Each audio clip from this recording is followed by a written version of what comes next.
What does burning the ships look like practically? Deciding that enough is enough. Deciding that I was built for better. I was built for more. Everything I do is like I'm trying to facilitate community and interaction because I think that's where the growth is, not just in them the learning, but in the connecting. Your food can be delivered to you. You can watch everything you need on YouTube. You don't need to touch or see anyone. And I think that's just what's destroying the fabric of everything.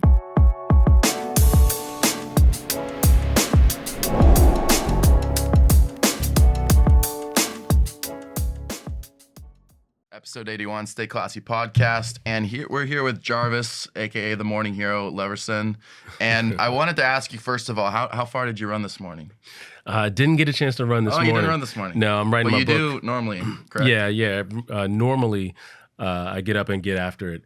Right now, getting after it for me is writing my book. So okay. I'm You're writing a book. Yeah. I call it. You go through seasons of grind, and right now I'm in a grind season. And grind just means you go through a period of time where it requires a little more extraordinary effort to produce something extraordinary. And so right now, my grind every morning I have what I call grind time.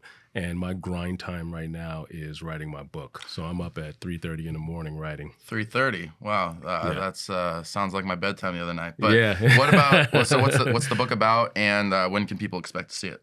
Yeah, so it's gonna be called Every Damn Day, which is kind of like my moniker. Like everyone knows me for every damn day, and it just means consistency. Okay. It means get up and get after it every damn day. # no days off. So it's my formula, it's my framework of how to build every damn day consistency, because with consistency comes every result you want in your life. And I think a lot of people, they have moments of greatness. For one year I was in a bowling league with one of my clients. And, I wasn't a really good bowler, but I had one day where I bowled a 299. I almost bowled a perfect game of 300. I mean, and everyone, the whole arena, almost picked me up on their shoulders and carried me around the bowling alley. It was the greatest day of my life. Yeah. The day I bowled a 299. But that year, my average was a 157, right? I had one day of greatness, but that didn't make me a great bowler. You weren't able to sustain that. Yeah. Consistency is the name of the game. The people that can be consistent, that's where you get results in life. And so every damn day, that's what that represents for me. It's not just showing up to the gym one day and thinking you're going to get a six-pack. It's not eating a salad one day and thinking you're going to be summertime fine. Or it's not making a couple of calls and thinking you're going to close a deal. You got to have every damn day consistency. And the folks that understand that, those are the ones that outperform everyone else. Have you ever written a book before? Is this your first one? This will be your first one. Okay. Yeah.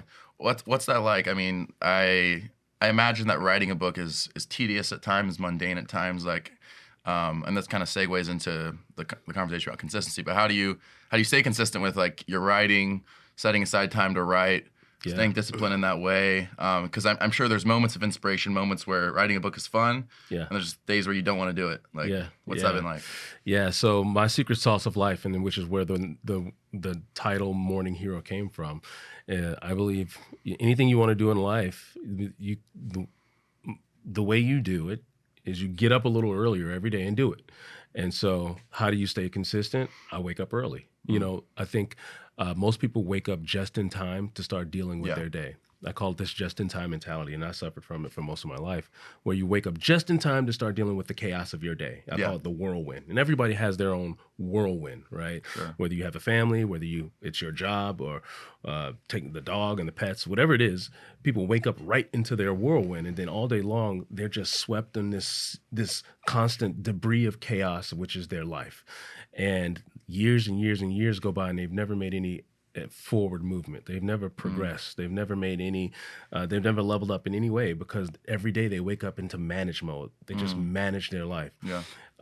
Anything you want to do or produce, wake up. My formula is wake up a little earlier every day, at least an hour earlier, and spend that time in the quiet stillness of the morning getting after it, that grind time. And then you start managing your day. And so that's how I'm staying consistent with my book. That's how I was able to run a half marathon last year, getting up and and training. But every year I have something big that I'm working on. Yeah. That's going to move my life forward in some way, whether that's a passion project, whether that's a side hustle, hustle, whether that's a new business or whether I'm trying to get promoted or grow my career, whatever I'm working on every day, I get up early and I get after it before I start the day. Sure. And then that's how I stay consistent. Do you personally like enjoy writing? Are you like some people like myself, for instance? I love writing. You know, I love to write. You know, Yeah. it was my profession as a news reporter. Like, but other people like writing is tedious. It's not something Yeah. they look forward to. Like, you know, I'm one of those people. okay, so It is not fun. so how do you like? I mean, obviously you kind of like talked about setting aside time, but how do you sort of overcome your natural inhibition towards writing? And, Yeah, you have to find a kind of- way. You have to find what your flow is. Yeah. And so I am not a sit down in front of the computer and in front of a blank page and just let words flow out. I thought I could be that way because I've been speaking and Yeah. coaching and I have this a whole wealth of knowledge in my head. And I thought, okay, all I have to do is just sit down and it'll just all start pouring out. And it doesn't work that way. Okay. Like it's so much in there, it gets clogged up. And I'll just sit there and I spend all this time trying to figure out how to articulate and how to word it. And then nothing actually comes out. Sure. And so what I found my flow to be is I get out and I go for a walk or I go to the beach. In my case, I go to the beach. We're living here in San Diego. We're so close to the water. I go to the beach and I walk and talk. And so I pull my phone out and I just talk the book out. And nowadays they have all kind of transcription tools. And so I'm talking and my phone is transcribing at the same time. And so I'm talking into my notes app. It's transcribing. And then I can talk. I didn't know you could do that, actually. I can talk like 10,000 words in a day. For me to write 10,000 words would probably take me a week. For me to walk on the beach and talk it out, I can do that in a day. And so what I So found, you're talking out your book. I'm talking the whole book out. And then when I get back to my computer, awesome. it's all there. And then all I have to do is just kind of reorganize, edit a clean little up, bit, yeah. edit it, clean up the punctuation, and do some minor tweaks to it. But talking it gives me, like, I'm a better speaker than I am a writer. And so that's my superpower. And so I would say, and that goes with anything in life. Find out what way works best for you. Play to your strength, And yeah. play to your strength, Yeah. right? Don't try to force yourself to do something that doesn't feel natural. Find out what's the best fit for you, and then operate within that strength, Yeah. and then outsource the things that you're not good at. So now I'm get an editor, and I'm going to outsource the part I hate, which is sitting down and editing. Yeah. And so that's it. Live in your strength, and then outsource the rest. Well, that's interesting because I feel like there is that space where, you know, you do want to push yourself to do things you're uncomfortable with sometimes. You want to push yourself outside your comfort zone, like push those boundaries, make yourself better. But at the same time, recognizing, okay, maybe, you know, this, like for instance, you know, I was a kid, you know, I struggled with like science, math, you know, maybe like this is something that's best left to a friend or an expert in that area versus like, you know, me focusing on the writing or on the, Right. you know, whatever it is that I'm good at. So it's kind of a balance between the outsourcing and like pushing yourself to learn a new skill, like learn to push those boundaries, I feel like. Yeah, it is a balanced act. I just say that, so there's a book called Strength Finders, and they have two editions. Strength Finders 2.0, which I think is the latest one, is it's a book, or it's more than a book, it's a philosophy. And so it's like a personality test. So you read the book and you take, and there's an online quiz, and you take the quiz, and it gives you this really detailed report of what your strengths are. And they have the strengths broken out into like 30 different categories, and it tells you what your identity is as your personality type. What are the things that you are uniquely gifted at? What's your superpower? And then it also tells you what are the things that you not gifted at all. And the power behind this book, the Strength Finder philosophy, is where most people try to spend time on beefing up their weaknesses. Like, I am weak in these areas. Those are the things I need to go fix. The premise of this book says, acknowledge that those are the things you're weak at and let them go. Do not spend any time on them. Double down on your strengths and find other people that are strong in the areas you're weak that complement you. And so after I read that book, it made sense why I'm with my wife. My wife is strong everywhere I am weak. Like, I am the outgoing person. I am the visionary. I come up with the big ideas. That is not her at all. She is the tacticianer. She's the executioner. She's the planner. She's the organizer. Detail-oriented. She's detail-oriented. All the things I'm horrible at, she's exceptionally well at. We fit together perfectly like puzzle pieces. And that's the premise of this book, is find the areas where you are void of any gift at Yeah. all, and do not spend any ounce of time at all trying to beef yourself up in those areas. Find other people that are strong in those areas and link up with them. Enjoying this episode? Subscribe for more content on finding your own path to success. Every subscriber makes a huge difference to the pod, and we're grateful for everyone. And don't forget to throw us a classy like and comment too, to let YouTube know that you're a fan of our stuff. Now back to your regularly scheduled podcasting. You talked about like sort of the philosophy of like sort of the guiding philosophy. Let's kind of go into that for a second. So is there, maybe it could be like a mentor, or maybe there's somebody from history or a writer, somebody who inspired you, like some like sort of philosophy that you take from, like whether it's like ancient wisdom or maybe a contemporary person. Like, is there a source of inspiration that you sort of drew from when you became the morning hero, when you became somebody that started to inspire other people with your routines, with your discipline? Was there like a kind of a starting point for that? Yeah. So the start, I'll kind of give you my whole trajectory. So I started my career. I'm an engineer. I'm from Chicago. I went to the University of Illinois for computer engineering, and I graduated. And early on, I went to work for a Motorola and some tech firms. And early on, I realized that I didn't want to spend my days coding, 12 hours a day coding in a lab somewhere. So I shifted gears and went into sales, and I did software sales. And so I spent 15 years as a software sales rep. And in sales, you can make a lot of money. So I found and I was President's Club, so I found a fair amount of success doing software sales. I was young, single, making a lot of money. I had just moved to San Diego, and as a bachelor, making a ton of money in San Diego, you can get pretty reckless. And so I started. I wouldn't know anything about that. I started living a pretty reckless lifestyle. Out partying late all night. My priorities had shifted gears, and that's what my life had turned into, was just living weekend to weekend, and spending and wasting a lot of money on girls and alcohol and drugs and things that didn't serve me, didn't serve my goals, didn't serve my purpose in life. And quickly I went from being a highly effective, highly productive person. I was the number one sales rep in my company, to within 1 year I was very last place on the totem pole, and eventually got let go. And during that same time, I was living with a girl, and we decided that I wasn't the best fit for her in her life anymore either. So within 1 year, I went from having everything in my life. I had the money, had the girl, we had a beautiful penthouse downtown condo overlooking the water. I went from having it all to being on the street, literally on the street, walking down the street with my luggage, trying, like, knocking on friends' doors, asking if I can sleep on their couch. And so, eventually I had to move back home, and move back to Chicago, and I was living with my mom in her basement. And that's where my real story began. Like, that was my bottom. And here I am, and to make matters worse, I'm down there on the couch, and I get a notification from LinkedIn that says, "Hey, go check out this person's new job titles." LinkedIn, sends you these notifications. Oh no, I think I see where this is going. Like I want to see what this person, the upgrade that they're doing in their life. And so I was like, "Hey, this person just got promoted. Go check him out." And so I go look at their job title. I look at this guy, and he's my old lab partner from when I was at the University of Illinois.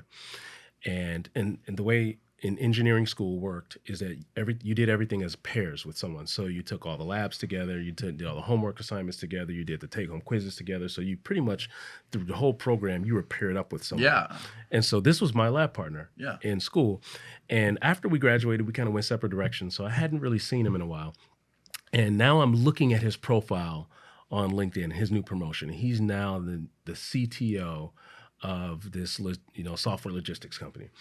And then I go and I do a little more research. I go to his Instagram account, and I'm seeing, they've got this huge house, and he's got a boat, and they're going on these lavish vacations, and he is living his life to his full potential. And here I am, homeless on my mom's couch. And it just showed me what I call the potential gap. The life, it was like the Lord was showing me, he's like, "Jarvis, this is what I had in store for you. This is what your full potential could be. And here you are wasting it away. Like, I had way more in store for you, Jarvis." And it was a wake-up call for me, like, I am not living to my full capacity in life. And that was the day that everything shifted for me. It's like, I know I could be and should be, and I deserve to be doing way better than this. What do I need to do to get back on my high horse in life? And a friend had sent me this book called The Miracle Morning, and I had never read a day in my life. And I picked that book up, and I was like, all right, let me figure this thing out. And the subtitle of the book was Completely Transform Your Life Before 8 a.m. or The Secret to Transforming Your Life Before 8 a.m., something like that. And it's a book by Hal Elrod. And it's a book on morning routines, a book on getting up early and giving you a structure to your day so that you can go out and live a wildly productive life. And that was the first day I picked that book up, and I didn't put it down until I finished it. I read it cover to cover. First time I ever did that in my life. Sit through? Yeah. No, I mean, I broke it up into a couple of days. So I think it took me 2 or 3 days to read the entire book cover to cover. But for me, I've never done that before. I'm not a reader. I'm not a reader, right? Yeah. And that book changed my life. So that book, that next day I woke up. So up until that point, I was waking up at 8, 9 in the morning. I didn't really have anything to wake up for. Yeah. And so that day after I reading that book, I said, I'm gonna wake up at 5 a.m. tomorrow, and I'm gonna do this morning routine thing. I'm gonna meditate, and I'm gonna write my goals and try to game plan and visualize my future and go do some exercise.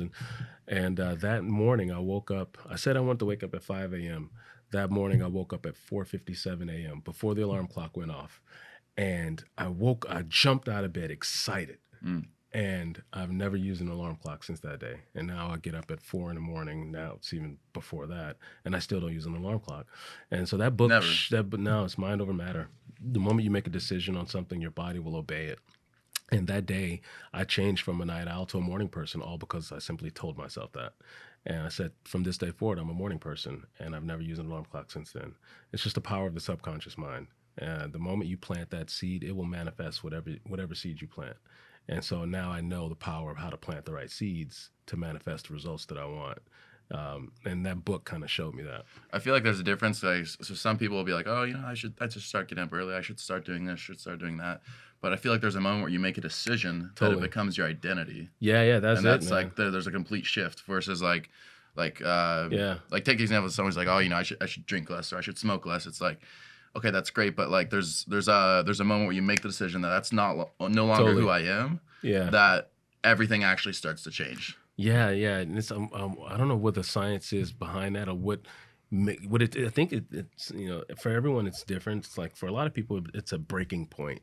Like they have to have a breaking point for that shift because oftentimes it's people kind of half in, half out. Like they haven't burned the boats. They're not all in on that decision. It's like, yeah, I say I want that, but I said I don't want to drink anymore, but realistically in the back of my mind, I do still like drinking. Like they haven't completely fully committed, and so sometimes it takes a breaking point to fully commit. Rock bottom. The rock bottom in my case.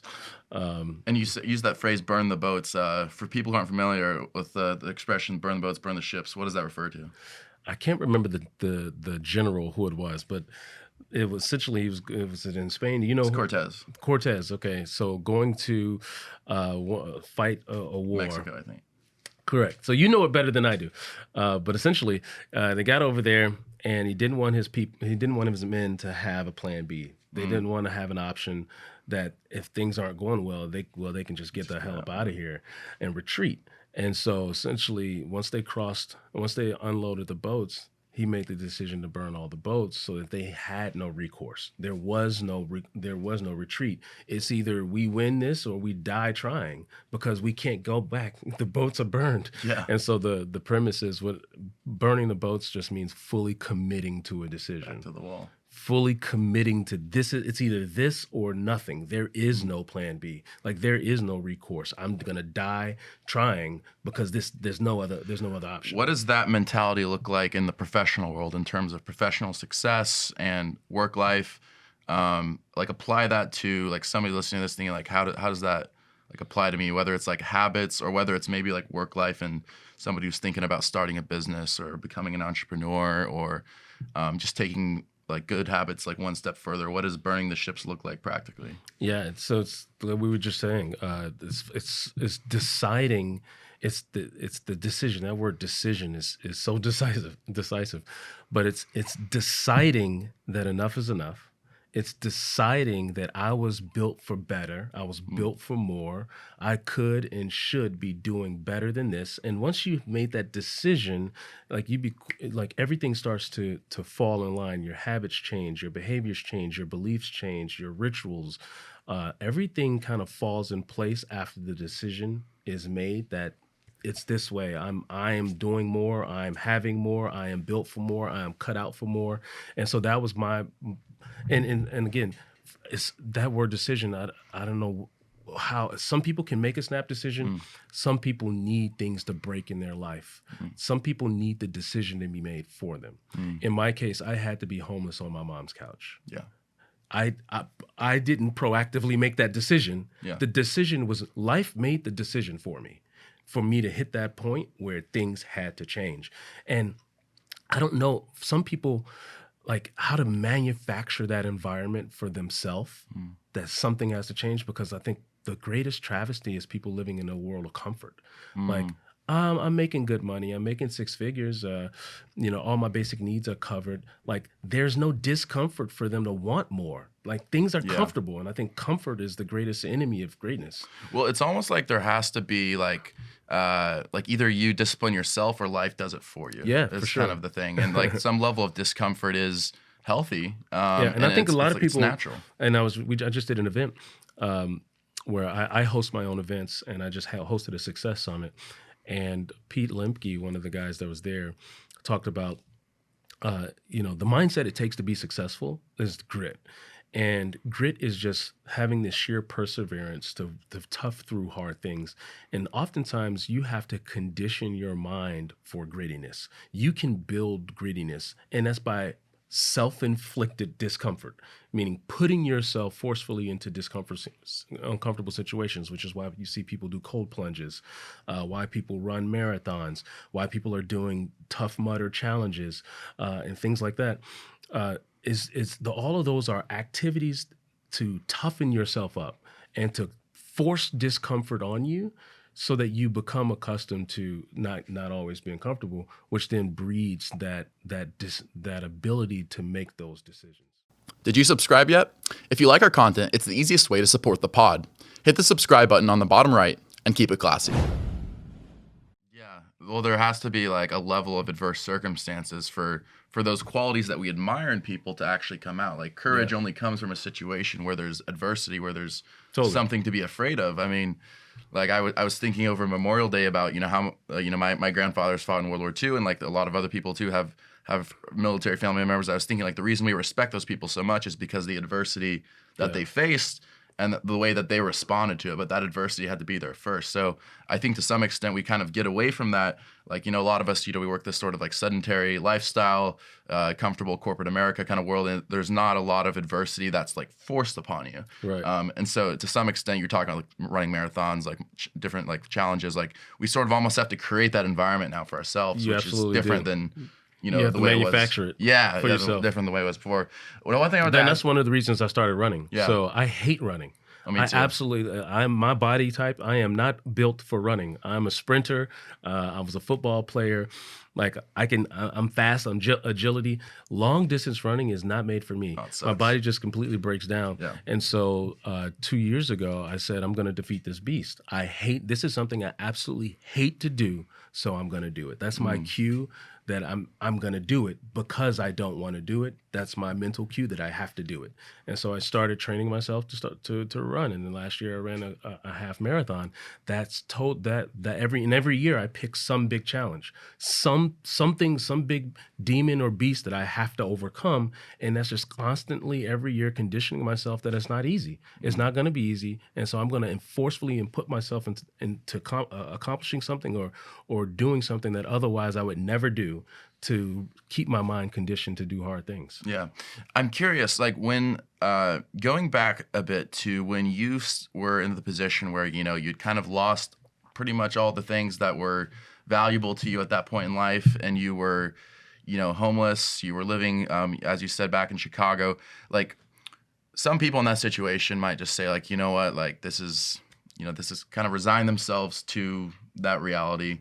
But you didn't. You didn't give up. You didn't quit. You actually turned things around. So what was it about you think that kept you from completely giving up, kept you from just a path of total despair and darkness? Yeah. Like, what was it about you that, like, something was different?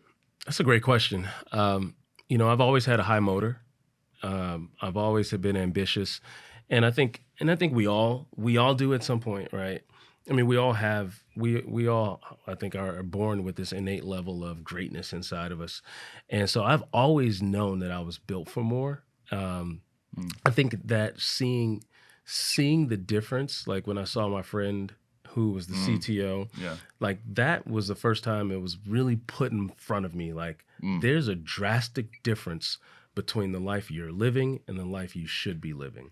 And I had to see it. And the moment I saw it, like Jarvis, it was like David Goggins talks in his book, Can't Hurt Me. He describes the scenario of, like, the thing that keeps him up at night is living out his life, his average, existence. He pays his taxes, he goes to church, and he just lives this mundane life. And then at the end of his life, he dies, and he's on the stairway to heaven. And there's like an Apostle Paul, or someone there kind of at the gates, the pearly gates, letting people in. And at the gates, there's this TV, and what they're doing is they're showing people the movie of their life. And when he gets up there, he's showing them the movie. And it's this guy on TV that's doing this amazing things. He's saving people, and he's changing lives, and he's having an impact on the world. And he says, "See, David, this is the life that you should have lived. Now, you didn't kill anybody. You didn't lie. You didn't steal. Like, you met all the very basic minimum requirements to make it into heaven. So we're going to let you in. But boy, when you were born, this is what we had pegged for you. This was the purpose that you were put on this earth to carry out. And you sure didn't live up to it. Like, we're disappointed in you, but come on, go ahead."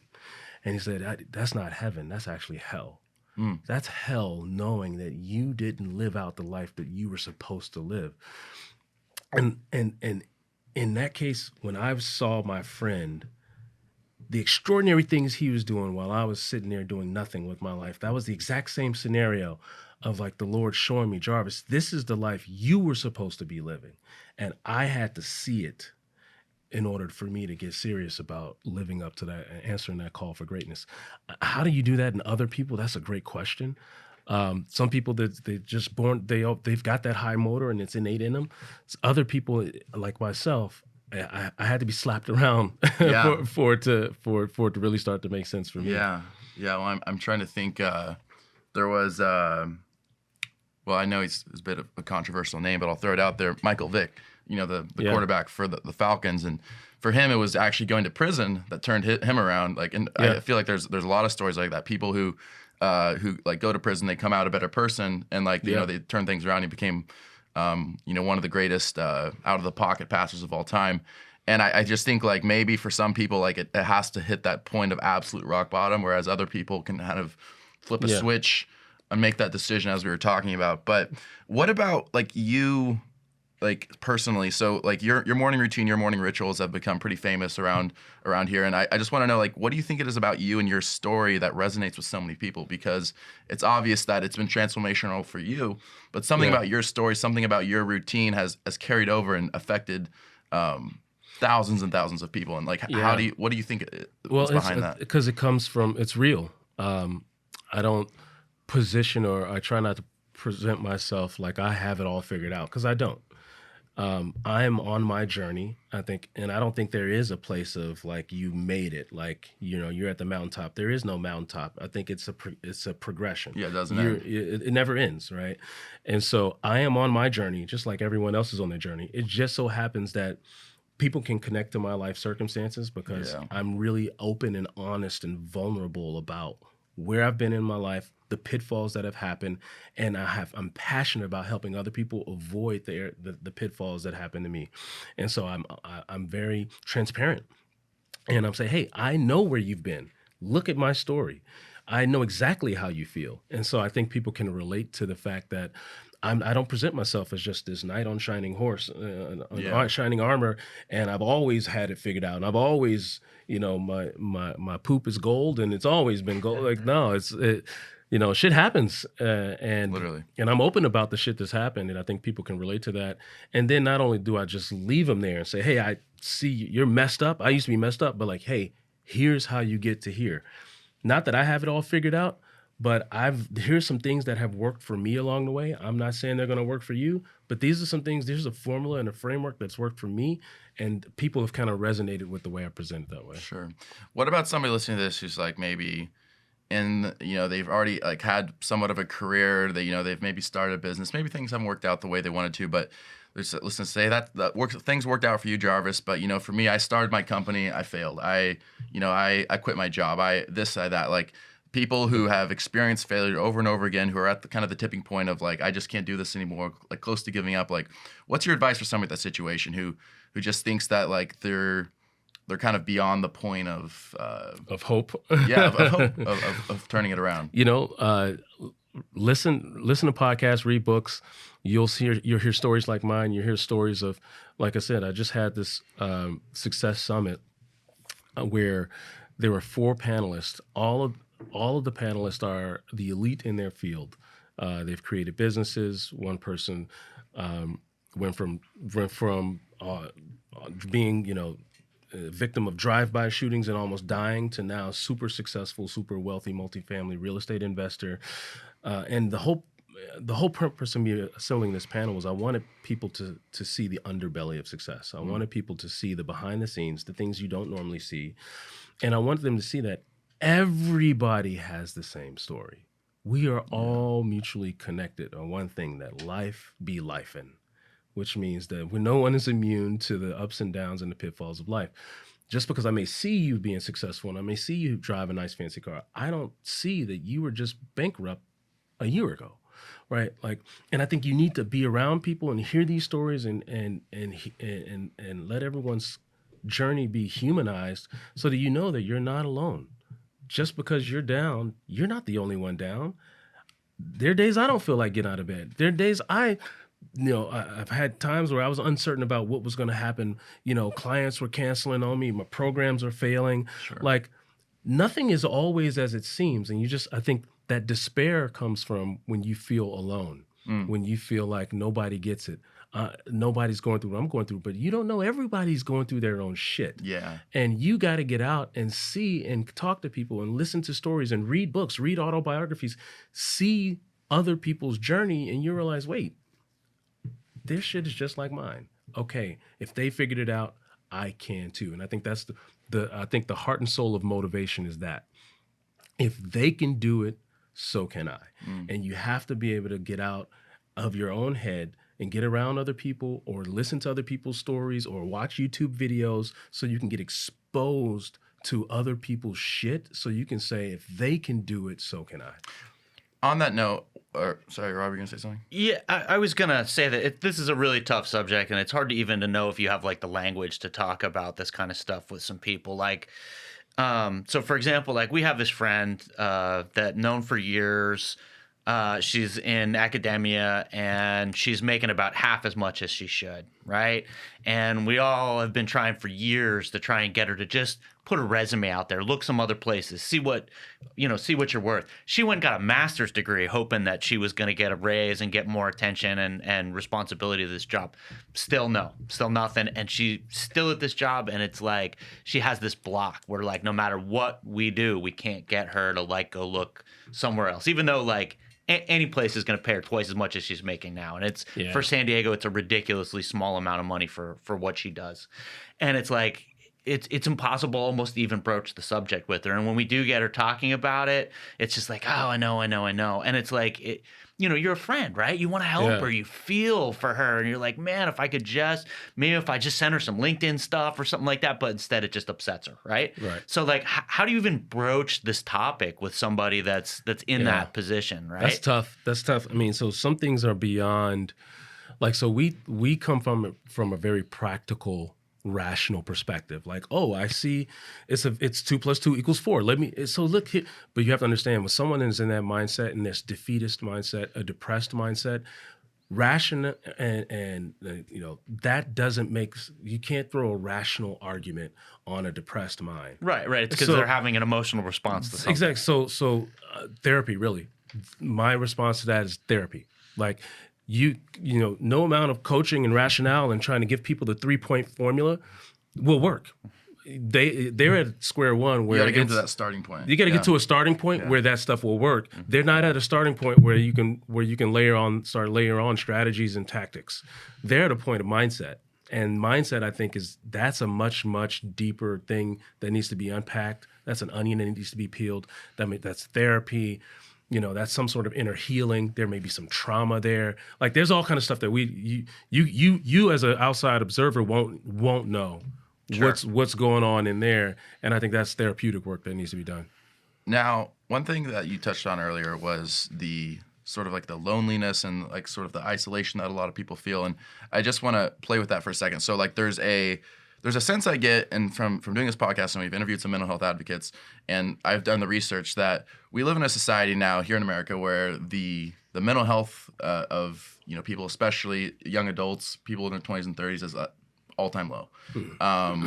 Like high rates of depression, anxiety, unfortunately suicide, but also just general loneliness. Like, just a lot of people feel so isolated, despite the fact that we live in the most connected age in human history. Yeah. So, not to ask you to philosophize here, but just like, what do you think that, like, how do you go about like addressing that, like in the way that you coach people and the way that you, the way that you see people, the way that you perceive people? Like, do you see that as like a sort of a continuing dynamic in the people that you interact with in your coaching, and how do you sort of work to address that?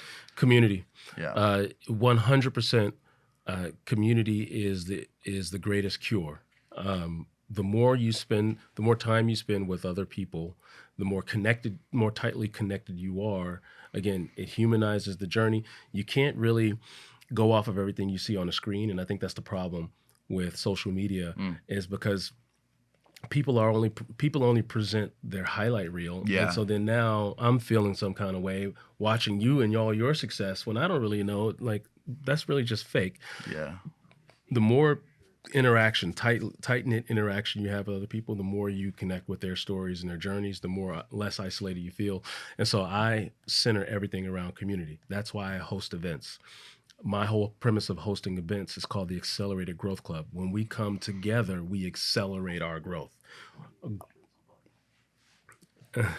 We accelerate our growth in the coming together. And so I host a lot of personal development events. I host fitness events. I host book club events. I host online events. My whole premise is, how can I bring people together? And I don't look at myself as a coach.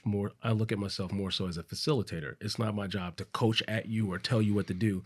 I bring you into an environment where there's other people and there's a collective learning, and then we all grow together. And so I think everything should be centered around community. And the problem with being online is that you can do everything in isolation. I can go take this class. Back in the day, you had to actually go to a classroom. You had to go be around people. Yeah. You had to go to a store to shop. You had to go to the restaurant to get your food. And nowadays, you don't have to do any of that. Nope. You can live complete. You could Totally literally isolation. not leave your house for weeks at a time if you don't want to. Your food can be delivered to you. You can watch everything you need on YouTube. Yeah. You don't need to touch or see anyone. And I think that's just what's destroying the fabric of everything. And so now it's like, can you not? And me as a thought leader, I weave community into everything I do.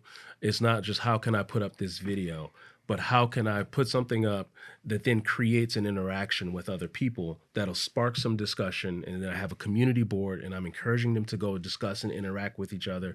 And like everything I do is like, I'm trying to facilitate community and interaction, because I think that's where the growth is, not just in them the learning, but in the connecting. Hey there, Classy viewers. Thanks for listening to our podcast. We're dedicated to providing you with quality content that inspires and brightens your day. But keeping it classy can be expensive. If you enjoy our content, we're asking for your support for the podcast using the donation link in the description below. Donations mean the world to us, and even as little as $5 can make a huge difference in helping us make this podcast a reality. Plus, donors are added to our shortlist to be the first to receive exclusive offers on merch, extra content, and even chances to appear on the pod. Anything you can give would truly be appreciated. Now get back to enjoying the rest of the podcast, and as always, stay classy. Time to cut down on the Postmates and DoorDash. Get back in the grocery store. Get back. No, but seriously though, like we've talked a lot about conceptual stuff. Like practically, tell people a little bit more about what the Accelerated Growth Club is, how you guys help people, and just sort of the involvement there that you have. So the Accelerated Growth Club is just like the events arm of the Morning Hero. So the Morning Hero, the premise of the Morning Hero is helping people win their life. And that starts with winning their morning.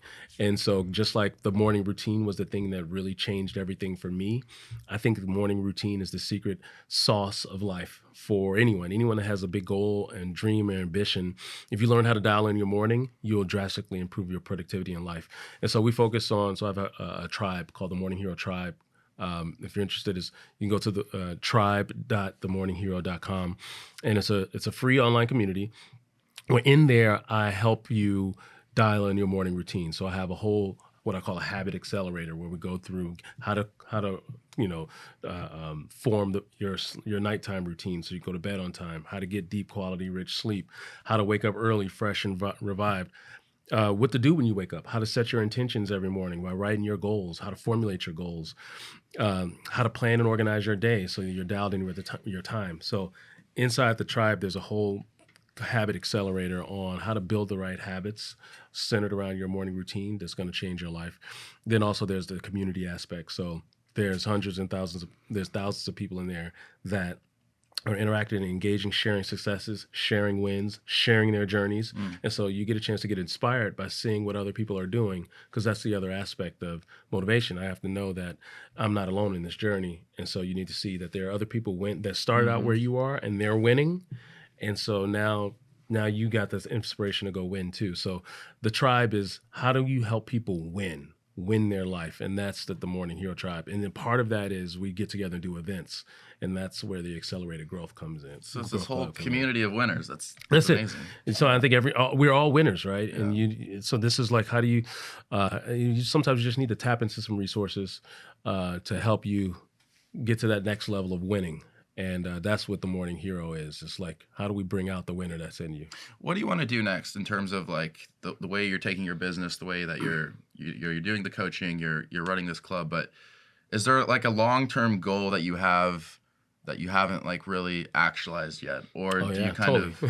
We'll talk about that. What does that look like for you? So I call myself the Black Tony Robbins. I see myself. I think my greatest gift is the way I can break down ideas and articulate words into a way that can move people in a direction to change their life. I think I have a unique gift of doing that.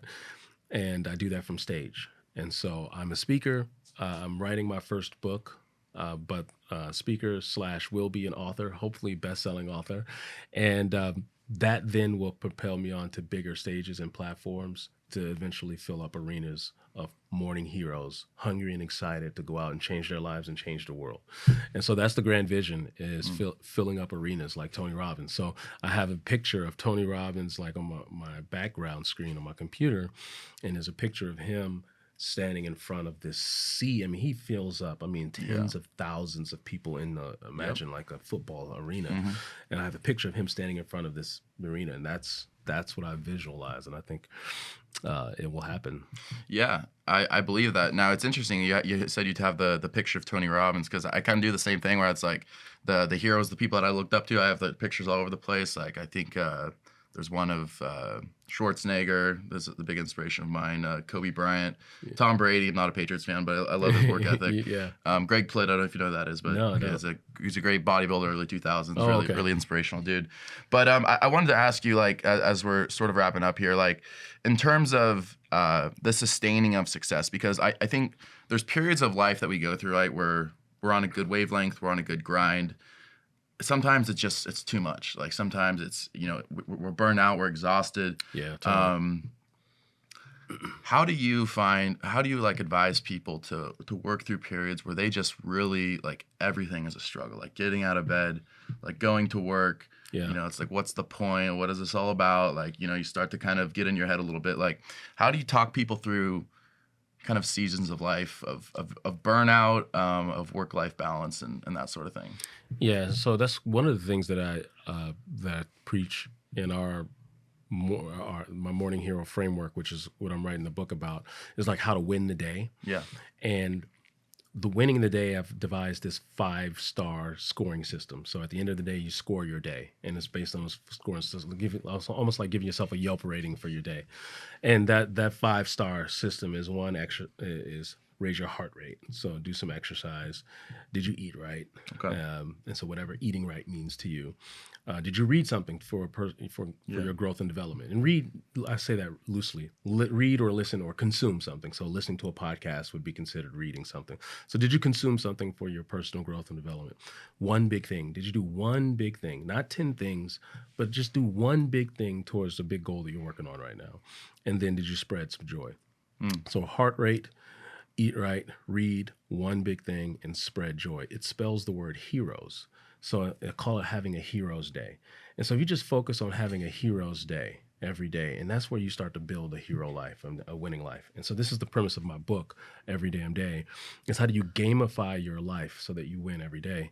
And in there is built in there is the fabric of the balance, because if you're raising your heart rate and eating right, that's your health, right? You're taking care of your health. If you're reading and doing one big thing towards your goal or your finance goal, that's your wealth. So you've got health, wealth, and if you're spreading joy, that's your relationships. Those are the three. Like, I look at life as a 3-legged stool. If you're taking care of those 3 areas, health, wealth, and relationships, like, that's happiness and success stands on the top of those 3 legs. And so what we preach is every morning, set an intention for those 3 areas of your life. Just sit down with a journal and set an intention of, what does the success look like today, just for those things. How can I have a 5-star day today? And slowly but surely, you start to build a hot streak together. Yeah. And over time, you start to build a winning life that you're really proud of. And so this is my challenge. We do, whenever someone comes into my world, very first thing I do is I challenge them on do a 30-day challenge of this 5-star day. And so every day for 30 straight days, they're trying to have a 5-star day. And what they don't realize is that they're trying to play this game. They're trying to win this challenge, but they're actually winning in their life. Every day they're working out. Every day they're eating right. Every day they're spreading joy and saying something nice to someone, or sending someone a thoughtful text message of praise. Every day they're doing one thing towards their business to grow to the next level. Like, they think they're just playing this game, but at the end of that 30 days, they've completely transformed their life. And so I've kind of broken life down to this very simple formula of how to win the day. And that's what I do every day. I think people feel overwhelmed with life, and that's where they get stuck, because they're so. Break it down to something very simple. Manageable building blocks, and just try to win this day. Here's how you win this day. Here's your framework of how to win the day. And then win tomorrow. Tomorrow comes, you win that day. And then the next day, win that day. And like, if you can break things down that simply, it kind of gets you out of this overwhelm where life feels too heavy. Yeah. Now, what do you think about this? So, like, this is an idea that I was having while you were talking, which is like this idea of variety of routine. So there's like consistency to our routine, but sometimes it seems like we need a bit of variety. Now, example is like, I go to the gym quite a bit, but every now and then I get tired of the gym, and it's like, get outside, go for a run, do something different, like switch up your routine, switch up your fitness. Like, talk a little bit about like the importance of changing your environment, changing your setting, and sort of hitting that refresh button. Yeah, absolutely. You got to keep it interesting. Yeah. I run. There are days I don't go. Some days I'll run downtown. Some days I go run on the beach. Some days every day I try to find a new route. Yeah. And so I think you have a basic framework that you want to stick into, but inside there's flexibility. It's like we have a 2 and a 4-year-old, and they have to have structure. You can't just let a toddler, because they will run all over you and everything. But so me and my wife, we got into reading all these books on parenting and how to raise, beautiful, vibrant, independently thinking children. And the framework, they always tell you, like, you give them basic boundaries, but then you let them have freedom inside those boundaries. And I think the same with us. we operate better with structure, with Yes. boundaries. You can't just say, I'm just going to free form my way through life and expect to be successful. No. Like, there is a structure. The most successful people in the world have structure. They have boundaries. So yes, you do want some flexibility because it will get boring, but at the same time, there still needs to be basic structure. Yeah. And so what I recommend for people is you have your set non-negotiables, but within there, you have freedom to roam, right? I work out every day. That's a non-negotiable. Yes. Within that window, I could go to the gym. I could go for a run. I could do some burpees. Like I can keep it fun inside the window of I work out every day. Yeah, that's it. I eat right. Yeah.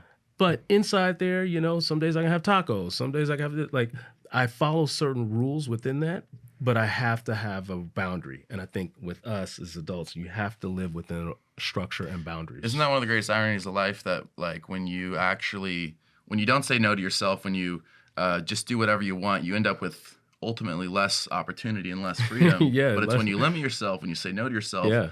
when you set rules in place for yourself, that you end up with more opportunity and more freedom. It's very a paradox. it is a paradox, but you're absolutely right. Structure creates freedom. Yeah.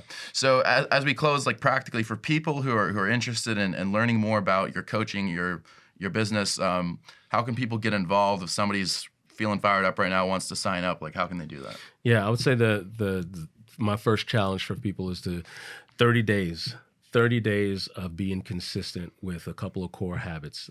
So I have a 30-day challenge.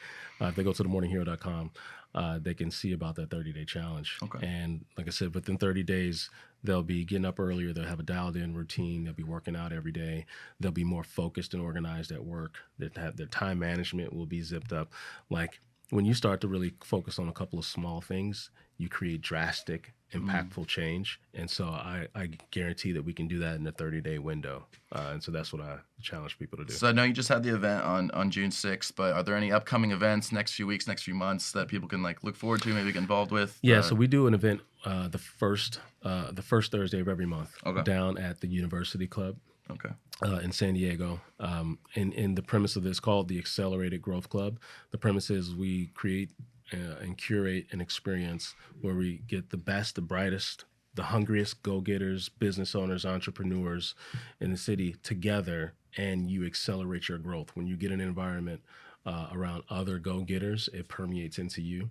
And so first Thursday of every month, it's like a meetup. And then I bring in guest speakers that all have achieved some level of extraordinary success, and they basically break down their blueprint for success.